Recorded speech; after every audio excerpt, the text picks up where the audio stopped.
Y mire, parte de la discusión notable que se está dando en estos momentos es acerca de lo que significa el perfil específico de Omar García Harfuch como uno de los ya 4 aspirantes formales a la candidatura de Morena al gobierno de la Ciudad de México.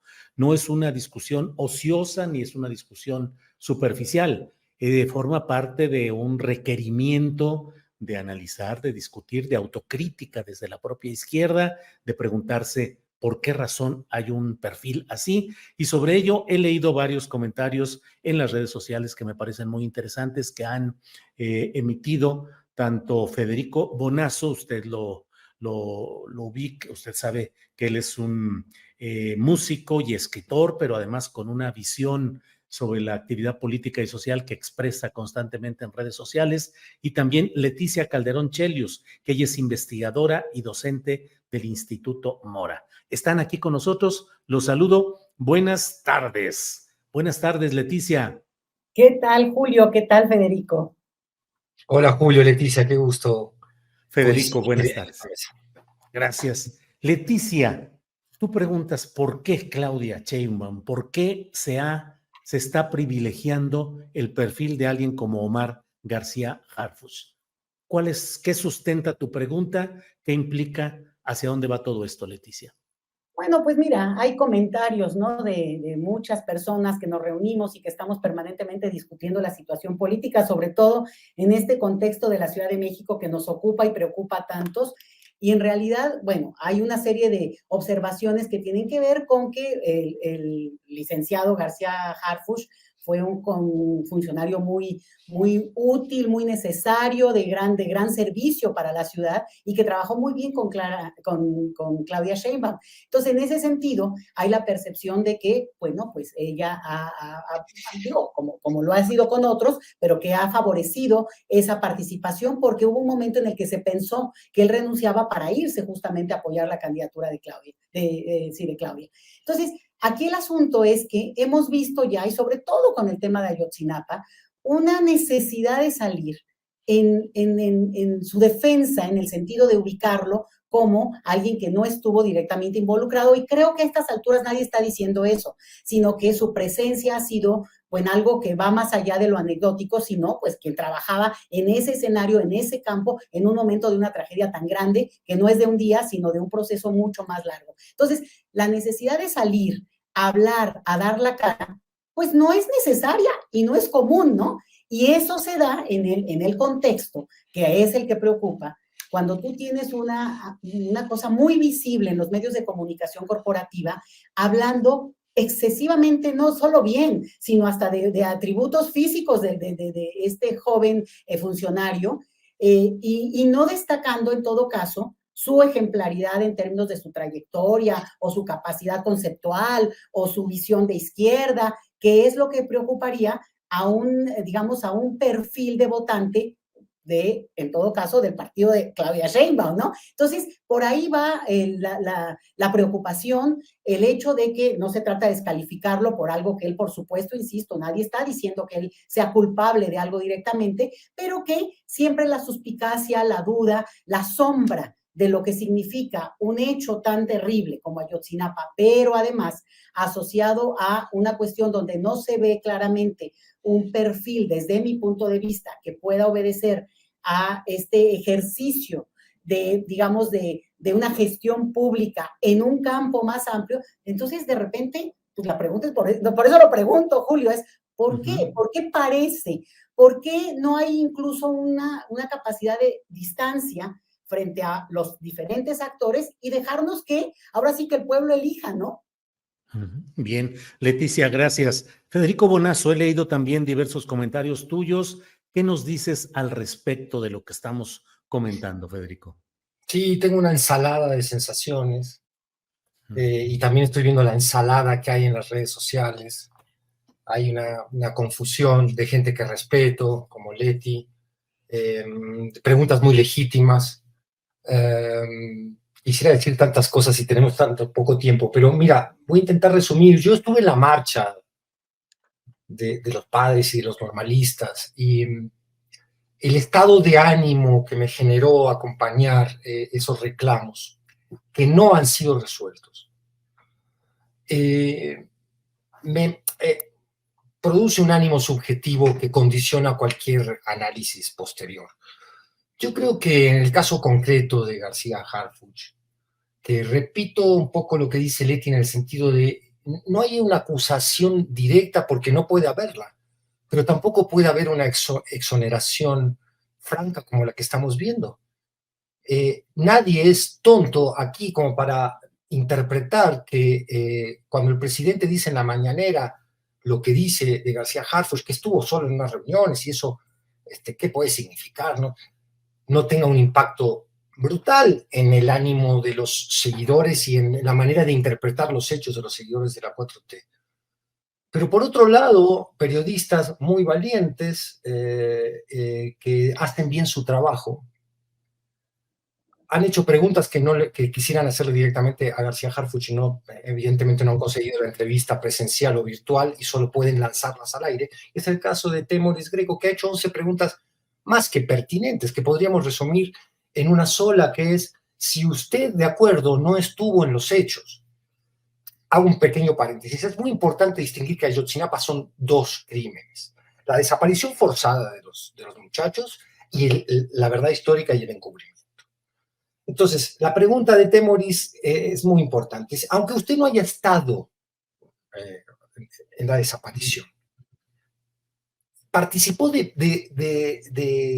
primero de un cuerpo policial al que usted no puede inocentemente pensar que no descubrió ya ahí, días antes de la tragedia, del crimen de Estado de Ayotzinapa, todos los contubernios que había con el crimen organizado, uno. Y dos, participó en reuniones concretas donde tuvo que haber información clave para el caso. Esa hay que brindarla. Entonces, cuando hoy vemos a algunos comentaristas pro 4T que dicen, bueno, se tiene que apurar un poco, los más duros, un poco más en aclarar, no, el verbo no es aclarar, el verbo es declarar. Y ahí, pues a los que pertenecemos a la izquierda y apoyamos a este gobierno, se nos produce un cisma, o hablo por mí, no hablo en plural, hablo por mí, se nos rompe el corazón ver que se ataca a García, a Gómez Trejo, al fiscal especial, después de un gran reportaje periodístico como el que ha hecho John Gibler, y que se defiende o se protege o se minimiza la participación de Harfuch en estos cuerpos policiales y toda la información que está allí, produce una desazón enorme, sin duda. Gracias, Federico.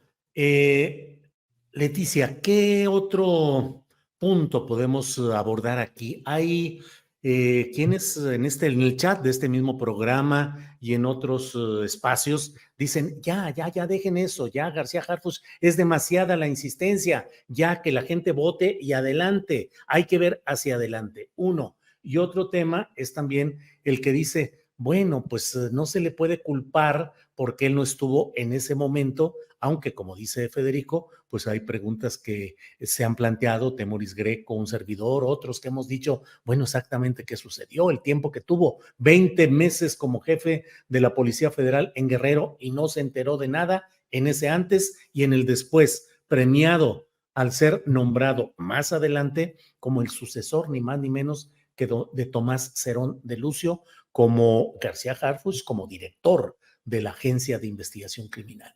¿Qué hacer frente a quienes creen que ahondar o abundar en estos hechos o en estos análisis es darle armas al adversario, hacerle el juego a la derecha? Leticia. No, al contrario, yo creo que ahora Federico lo pone en un plano mucho más directo, digo, ¿no? Y ahí sí se fue con todo porque lo plantea tal cual, ¿no? En el escenario, que creo que es lo que no acabamos de entender quienes no estamos metidos en la cocina del partido y que están metidos realmente en lo que será la elección del que es el candidato para las ciudades. Ese es el tema. Y entonces, bueno, esta es una situación que no es como que, bueno, es que yo estaba por ahí o tengo una culpa indirecta. Esto creo que es una cosa que se tiene que aclarar y que la tendría que aclarar, o me encantó lo que dijo Federico, más bien declarar, porque todo lo que alguien pueda saber en este momento de ese caso podría contribuir a juntar esas piezas que obviamente este pacto criminal tiene cerrado y que no nos permite ya entender todo lo que ocurrió ahí, incluido el que llamen a declarar también a Peña Nieto, por supuesto, ¿eh? Pero en ese sentido, estamos frente al caso más dramático de nuestra historia reciente y que esté inmiscuido un personaje que podría llegar a tener un cargo importante en la Ciudad de México, bueno, pues es que no es como que, bueno, simplemente un funcionario de repente se llega a colar gente y lo sabemos muy bien y la política tiene esa cosa tan dura y tan sucia que no nos gusta mucho a los que no estamos metidos ahí. Pero ahí te diría yo también más cosas, que a mí se me hace muy sospechoso, me hace dudar y me hace luego levantar las antenas cuando yo veo tal digamos, campaña. Yo no sé si es la orquesta o no la orquesta, el equipo que está atrás de García Harfuch, pero cuando tú lo ves con los principales detractores en comunicación contra este gobierno desde los últimos 5 años o más incluso, a lo largo de muchísimo más tiempo, y de repente es un joven que le ven atributos, bueno, ¿no? Hasta los ojos bellos, vamos. Y eso a mí me hace ponerme inmediatamente en una situación de alerta. ¿Cómo es posible que un personaje que no tiene, digamos, y no la tiene por su trayectoria y por su formación y porque no todo el mundo tiene que tener esa iluminación en tantos temas y un conocimiento tan amplio, sobre todo alguien que no tiene esa formación, pero de repente es el más solicitado, el más festejado, y me preocupa las conexiones subliminales, te lo digo sinceramente, que de repente yo veo en noticieros donde se habla de que ¿por qué no un policía político? ¿Por qué eso estaría mal? Y siguiente fragmento del programa, ¿por qué no hablamos de Bukele? Bukele en El Salvador, ¿qué se ha hecho bien a pesar de la violación a los derechos humanos? Entonces, los mensajes, Julio, no son casuales y no lo veo yo como una cosa, digo, ya, tampoco estamos como para hacernos los inocentes porque lo hemos vivido en términos de una campaña muy dura desde los medios de cierto perfil, y creo que ahí hay que alertarnos y simplemente en todo caso permitir, y ese es parte del problema que creo que nos va a ayudar a todos a discutir el método de selección de los candidatos de aquí para el Real. Esto es una consulta abierta, pero en el caso de la Ciudad de México no es que va a haber consultas espejo, las van a hacer otras empresas, no. Lo que yo entiendo hasta ahora es que es una encuesta que harán el equipo dentro de Morena a población abierta de la Ciudad de México, y esta obsesión porque les preocupa la clase media. Y ese es un tema que a mí me gustaría en algún momento tocar un poquito más, pero no me voy a desviar. Pero con ese afán, con esta preocupación de atraer a esa clase media que hemos perdido, bueno, hacen estas consultas que no van a tener una capacidad de contraste. Así está el método, así fue también el método a nivel nacional, ¿no? Nunca vimos un debate entre Ebrard y Sheinbaum, no, así está. Ok, lo aceptamos hasta este punto, pero dado que no hay un contraste, lo que tenemos son las trayectorias, son las vocerías que les hemos escuchado a cada uno, y en todo caso, cuando vas a un meeting, digo, quienes estamos interesados, o lo ves en YouTube, la verdad ya no tienes ni que ir, lo puedes ver a uno u otro candidato, bueno, pues ahí es donde te das cuenta de que la capacidad de un personaje como García Harfuch, pues no está a la altura, perdóname que lo diga, pero de una gran ciudad donde hay grandes cuadros y equipo técnico de primer nivel que le lleva horas luz, pero para no decirlo lo menos. Entonces, en ese sentido, se ve pequeño y excesivamente agigantado, sin mérito alguno, independientemente de la escena que estamos mencionando como algo que levanta totalmente los pelos de punta, de decir, acaba de pasar la situación donde claramente la complicidad criminal, este pacto de silencio, tiene posiblemente, y podría ser él, el que dijera todo lo que sabe, y en ese escenario, pues obviamente, pues también tendría que haberlo dicho antes, ¿no? Pero podría tener una contribución a la nación como no la ha tenido, por lo menos hasta este momento, en ese caso de Ayotzinapa. Bien, Leticia. Federico, tuiteaste, dijiste, este tema va a partir el espinazo de la 4T. Yo tuiteé hace rato, dije, pareciera que lo que se busca es insertar en la Ciudad de México una especie de paramilitarismo policíaco. Federico, en el fondo lo que estamos es en presencia de tratar de, ¿será este el momento más grave en un proceso de presunta desideologización de los procesos políticos en una ciudad tan crítica, tan ideologizada, tan participativa como es la Ciudad de México? ¿Lo ves por ahí, Federico? Sí, sí lo veo por ahí. Yo creo que hay una palabra que se menciona muy poco hoy, que es ética. Hay varias plumas de la 4T, muchas que respeto muchísimo por su calidad literaria incluso, que ponen una disyuntiva entre pragmatismo y programa. El dilema entre programático y pragmático. ¿Y la ética? ¿Dónde quedó? Porque la ética es el ADN de la izquierda. Si nosotros vamos a, y lo decimos siempre esto, Julio, vamos a subordinar la necesidad de que no se repita lo del 21, el fantasma del 21, y tenemos que ganar a toda costa, ese ganar a toda costa termina desvirtuando el ideario. Y no lo digo desde un purismo político inocente. O sea, no somos, yo creo que ninguno aquí es tan inocente como para no entender lo que debe haber sido abrir las puertas del Estado y enfrentarse con el horror, la corrupción, la infiltración del crimen organizado en ese Estado y haber intentado, por ejemplo, rehacer las fuerzas de seguridad casi desde cero. ¿Quién no va a valorar ese esfuerzo de este gobierno? Pero bueno, ese esfuerzo tiene que estar sustentado siempre en un programa ético y tiene que dejar de confundir fines con medios, porque si no, incluso desde una visión pragmática de la política y del futuro y del corto plazo, perdón, mediano y largo plazo, puede ser un balazo en el pie. ¿Cómo podemos indolentemente suponer que una persona que ocupó esos cargos y que no ha declarado de manera exhaustiva lo que sabe, no puede convertirse en un segundo García Luna? No, yo no estoy asegurando en esta declaración que él lo sea, pero estoy con tantos otros abriendo las preguntas importantes, y una de ellas es, puede serlo, no es un balazo en el pie en el 30. Y por otro lado, ¿cuál es la agenda? ¿Un Bukele? ¿Un policía? ¿Alguien que pierda el sentido más elemental de lo que es la identidad de la izquierda? En fin, entonces, pues sí, hay señales muy preocupantes. Yo todavía no salgo de mi asombro, y perdón si me brinco un poquito de tema dentro de este mismo tema, pero yo no puedo creer que una persona como Alejandro Encinas haya instalado la insidia sobre Gómez Trejo, y quiero acentuar ese problema, porque ahí estamos viendo una maniobra política que los que estamos del lado de la justicia no podemos apoyar.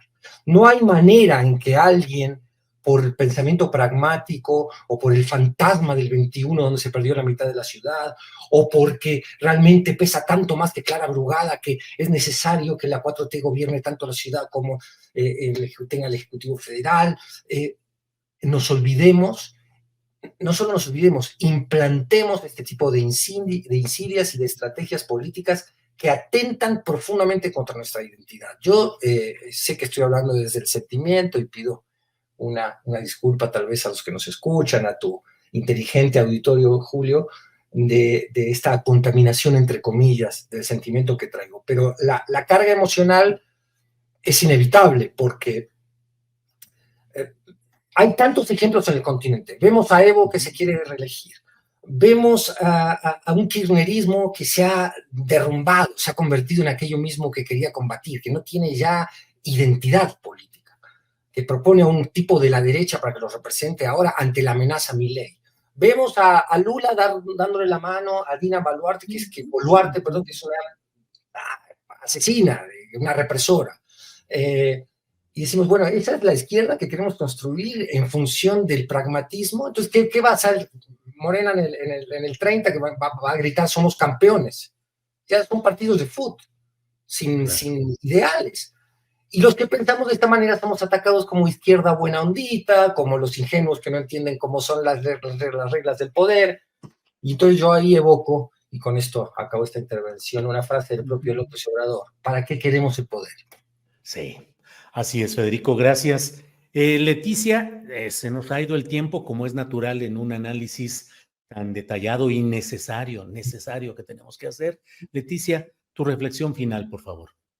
Pues mira, yo creo que estamos ante una elección de mayoría de edad, porque yo creo que también esta oportunidad que se nos abre es de pensar las ciudades de otra lógica, en la cual, pues evidentemente el rumbo para mí, que se ha tomado y que es correcto, es la izquierda. El temor de que si se perdió o no la ciudad no se perdió. Lo que hay que hacer es, en todo caso, trabajar y poner buenos candidatos, porque también no hay una reflexión de qué se hizo mal y entonces repetir eso o querer subsanarlo con unas salidas falsas desde mi punto de vista, creo que no es la vía. Incorporarnos al debate en el sentido amplio, no personalizado, ¿no? Digo, uno no quiere estar en todo eso tampoco, eso tiene una lógica, pero sí me parece que hay que reflexionar mucho más de qué ciudad queremos construir y en ese sentido hay capacidades, hay personalidades y no es una persona, ¿eh? Hay liderazgos para seguirlos, para que puedan ser a quienes uno pueda confiar. Y ese es el punto, que no, nadie solo va a construir, tenemos que estar todos. Y para sumarnos necesita ser alguien con credibilidad y prestigio y respetabilidad sobre todo, Julio. Bien, gracias, Leticia. Federico, tu reflexión final, por favor. No, agradezco mucho. Además, yo siempre que me des la oportunidad, como ciudadano que soy, yo no soy especialista en política ni nada de eso, y te agradezco, Julio, que tú me abras este espacio, que es uno que yo reviso mucho, y poder escuchar a personas tan valiosas como ahora Leti, que sí se dedican profesionalmente al análisis político. Yo hablo un poquito más de un ciudadano que pretende estar informado y que ha dado una pelea hace ya varios años de resistencia en redes sociales a lo que es una narrativa siniestra de la derecha, que ahora se viste de defensora de derechos humanos también, y hay personajes que representan lo peor de la hipocresía, que ahora se suman y usan el caso de los desaparecidos para sus fines electorales. No puedo irme sin denunciar, ya que abrí esta pequeña ventanita, estos carteles que está usando Xochitl, donde pone a las madres buscadoras formando su nombre, Xochitl. Ese abuso inmoral de un dolor abierto es el que a mí me hace estar en este estado de enojo con lo que tendríamos que estar, la manera en que tendríamos que estar enfrentando ese discurso. ¿Cómo lo vamos a enfrentar? Con insidias entre compañeros, defendiendo a un poder militar que está en desacato y no quiere dar los datos y manda a una secretaria de Estado como si fuera una secretaria de oficina a responderle a los padres de Yotzinapa como si estos padres no hubieran recibido ya humillaciones suficientes de parte de la historia, del Estado mexicano y de las fuerzas militares. Uno no puede no ver esto desde la indignación, Julio, y desde una profunda preocupación y decepción. Yo creo, insisto, aquí acabo, que el ADN de la 4T está en juego. Sea esto lo que significa en términos cuantitativos electorales. Por ahí hay mucha gente a la cual el caso Ayotzinapa no le interesa demasiado. A mí sí me parece paradigmático y me parece que la historia nos está observando a todos, ciudadanos y políticos, qué estamos haciendo en estas terribles horas que vive México. Federico, Leticia, muchas gracias por la posibilidad de tener su punto de vista, por la valentía de decirlo en estos momentos en los cuales hay una fiebre de defensa de ciertas posiciones partidizadas y de la idea de que no hay que analizar todo esto porque es darle armas al enemigo. Así es que, Leticia, muy agradecido. Buenas tardes. Gracias, Julio. Gracias. Hasta luego. Federico, gracias. Buenas tardes. Y Julio, buenas tardes.